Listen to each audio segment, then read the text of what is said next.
Хасият Алишева сегодня готовит обед для своей матери и младшего брата. Отца нет, он умер несколько месяцев назад в России. Но Хасият с уверенностью смотрит в будущее. Ее семье обещал помочь сам Эмомали Рахмон. Несколько дней назад 15-летняя девушка во время поездки президента в ее родной город Пенджикент выбежала к кортежу, чтобы передать письмо с просьбой о помощи.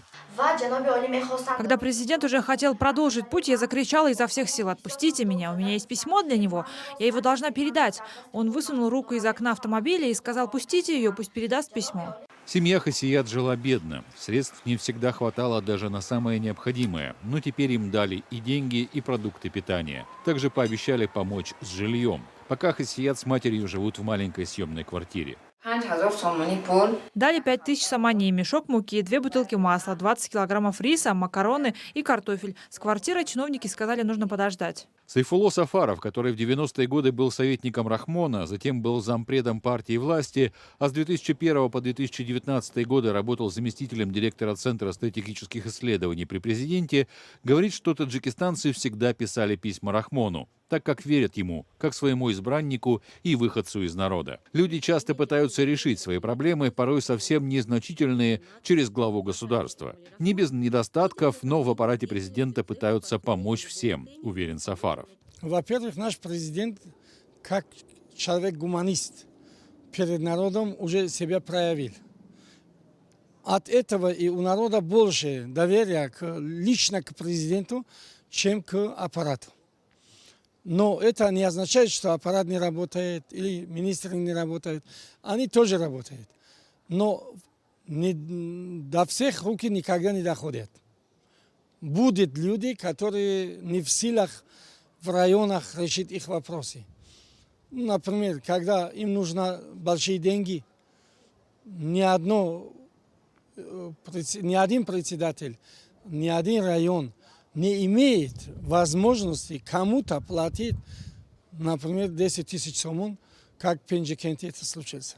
Журналист Хайрулло Мирсаидов, который вынужден был уехать из Таджикистана по соображениям безопасности, говорит, что по его данным на имя президента ежемесячно поступают тысячи писем от граждан страны с просьбами о помощи и жалобами на чиновников. Он считает, что из-за повальной коррупции во всех госструктурах таджикистанцы просто не видят иного выхода, кроме как обратиться к Рахмону. Хотя тех же глав городов и районов назначает сам Рахмон. Мирсаидов уверен, 90% этих писем никто не рассматривает. Более того, такие письма могут привести к серьезным проблемам для отправителей. Так было и с самим журналистом.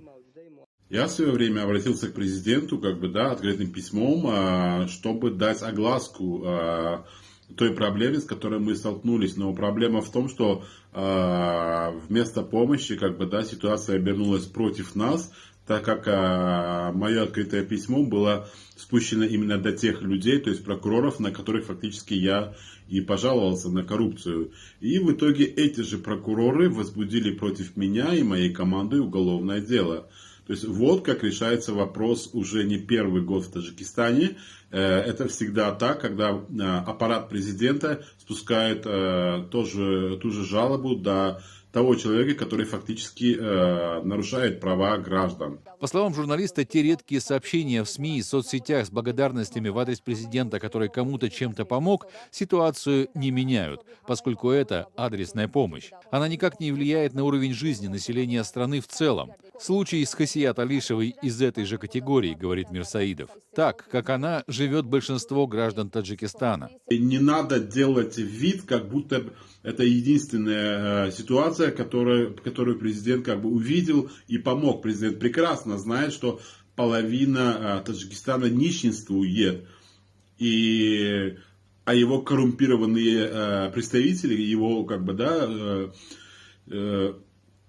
сотрудники, они продолжают игнорировать, продолжают терроризировать народ и фактически ничего не делать ради блага этого народа. Выборы президента Таджикистана состоятся 11 октября. И хотя агитация стартовала буквально на днях, Эмомали Рахмон уже несколько месяцев активно ездит по стране. Власти называют это рабочими поездками. Рахмон открывает разные объекты, а государственные СМИ рассказывают о достижениях страны за годы его правления.